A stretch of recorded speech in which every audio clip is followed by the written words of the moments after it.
Damhin ang pagpapala ng Panginoon. Umawit ng mga papuri at pasasalamat. Ito ang unang salmo sa 702 DZS, Radio TV, Agapay ng Sambayanan.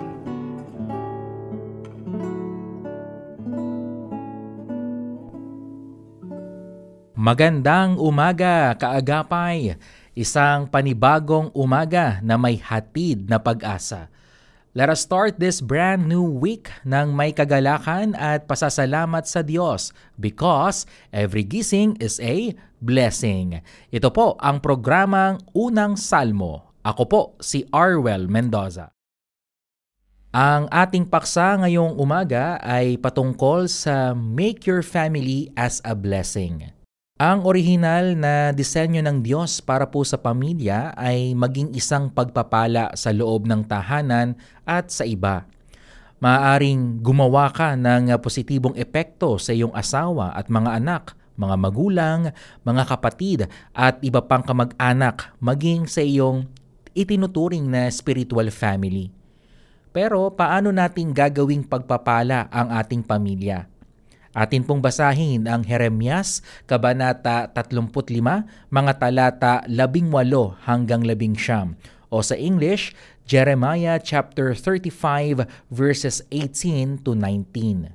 At sinabi ni Jeremias sa angkan ng mga Rekabita, "Ganito ang ipinapasabi sa inyo ni Yahweh, naging masunurin kayo sa utos ng inyong ninunong si Jonadab. Sinunod ninyo ang lahat ng kanyang batas at tinupad ninyo ang lahat ng iniutos niya sa inyo. Kaya naman, akong si Yahweh na makapangyarihan sa lahat, ang Diyos ng Israel ay nangangako. Ang lahi ni Jonadab na anak ni Rekab ay hindi mawawalan ng isang lalaking mamumuno at maglilingkod sa akin." Jeremiah was an Old Testament prophet. Pinagawa siya ng Panginoon ng maraming kakaibang bagay sa kanyang buhay. Lahat ng mga ito ay may object lessons o bagay na mapagkukunan ng aral upang patunayan ang isang punto sa mga Israelita.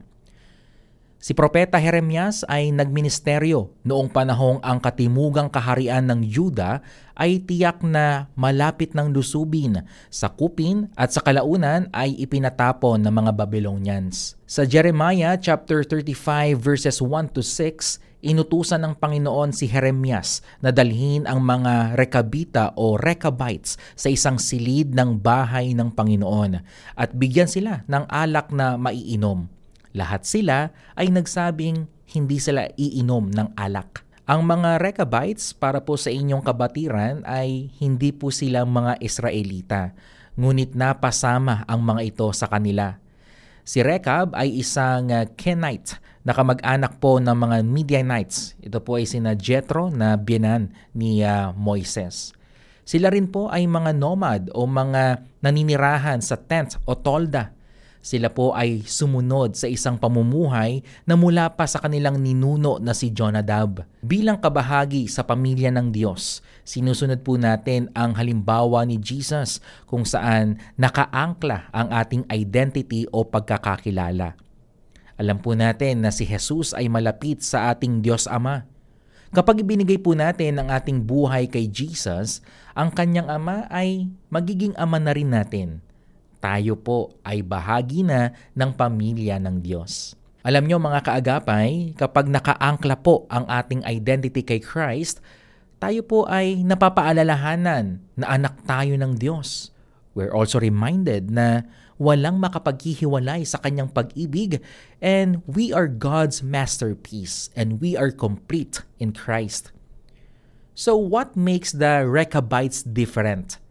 Sila po ay namuhay na nakasentro sa prinsipyo at integridad.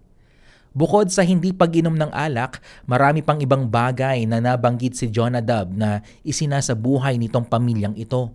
Bahagi ng naipasa sa sumunod na henerasyon ay ang katiyakan na mabubuhay sila ng matagal. Hindi nila nakalimutan ang pangako. Alam nila na may blessing sa pagsunod. Ang integridad ay higit pa po sa katapatan. Ang integrity ay nangangahulugan ng kabuuan ng ating pagkatao. Tayo po ay iisa sa pagkatao sa labas at sa loob ng ating tahanan.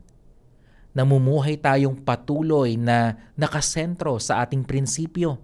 Sa ating konteksto, ang mga prinsipyong ipinapamuhay natin ay nakabatay po sa prinsipyo ng Diyos at hindi ng mundong ito. Isa rin po sa kailangan nating maunawaan ay ang iniisip ng Diyos sa atin ay talaga pong mahalaga. Ito po ang puso ni Lord. Sinasabi niya sa kanyang mga tagasunod na ang kanyang hangarin para sa kanila ay pagpalain sila. Nais niyang matamasa nila ang kanyang pagpapala. Ang problema lang, madalas ayaw makinig ng mga tao. Hindi sila binibigyang pagpapahalaga na makinig sa kanyang sasabihin. Kaya naman, ito po yung nasabi niya sa mga Rechabites.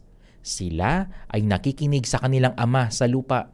Tungkol naman sa mga Israelita, ako na inyong ama ay hindi nyo pinakikinggan. So nakita po ninyo, napakinggan po ninyo ang kaibahan ng mga Israelites sa Rechabites. Kung i-apply po natin ito sa ating pang-araw-araw na ginagawa kaagapay, sa tingin mo, ano kaya ang masasabi ng Diyos tungkol sa iyong buhay? Ang blessing ni Lord ay dumadating sa pamamagitan ng mga pamilya. Ngunit ang pinakadakilang blessing ay si Jesus. Hayaan po nating una tayong pagpalain ng Diyos, matapos ay gawin mong blessing ang iyong pamilya. Kailangan po nating tandaan mga kaagapay na ang pagpapala ng Diyos ay yes, para po sa lahat. Pero may espesyal na pagpapala ang Panginoon sa mga tao na sumusunod at nagsuko ng buhay sa Kanya. At itong blessings na ito ay mag-overflow po. Yes, dadaloy po ito sa ating pamilya at sa ating susunod na henerasyon kung tayo po ay magdedesisyon na isentro at isuko ang buhay natin sa Diyos. Kaagapay, maraming salamat po sa inyong pakikinig. Samahan niyo po uli kami bukas sa kaparehong oras, alas 5 hanggang alas 5:30 ng umaga, dito lang sa inyong Agapay ng Sambayanan, 702 DZAS FEBC Radio TV. Ako po ang inyong nakasama, Arwel Mendoza. Tandaan, si Kristo lamang ang tanging daan, kaya't buhay mo'y kay Kristo lamang ilaan. Pagpalain ka ng Panginoon. Pagpalain siya sa kanyang mga gawa. Nagpapagal, gumabi man umaraw. Tangan ang hiling, buhay na maginhawa. Galak sa puso, naway mag-umapaw. Suklian man din ng salamat at pag-ibig, upang pagsusumigasig, lalong lumawig. Pagod mang katawan, walang aayawan. Laanan pa ng ibayong kalakasan. Siya nahirati sa pagpupunyagi, gawaran nawa ng 1,100 ngiti. Pagpalain nawa, gawa ng mga kamay, tanging hangad ay maalwang buhay. Nag-aabang ang bagong araw, sa katapatan mong kailan may di bumibitaw.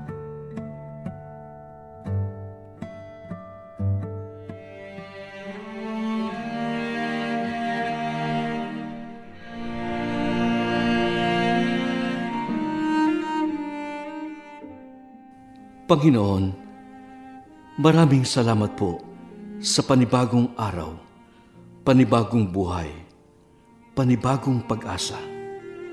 Sa aking paglalakbay, kayo po ang siyang gumabay. Sa paghawak ko ng aking manibela, ikaw ang siyang maging direksyon. Sa bawat tutunguhin, sa bawat paroroonan, ligtas na biyahe ang aking hiling. Pagpalain nawa ang aking mga kamay upang maihatid ng maayos ang bawat mga sakay. Bigyan po ninyo ako ng matuwid na pananaw at mahabang pasensya sa mga kakaharaping pagsubok sa lansangan. Paghariin po ninyo ang pusong mapagpakumbaba at malawak na pangunawa sa kapwa. Dalangin ko po na sa maliit kong pamamaraan ay maging pagpapala ang aking sasakyan. Sa inyong mga kamay, isinasalang-alang ko ang kaligtasan ng aking patutunguhan. Sa pangalan ni Jesus. Amen.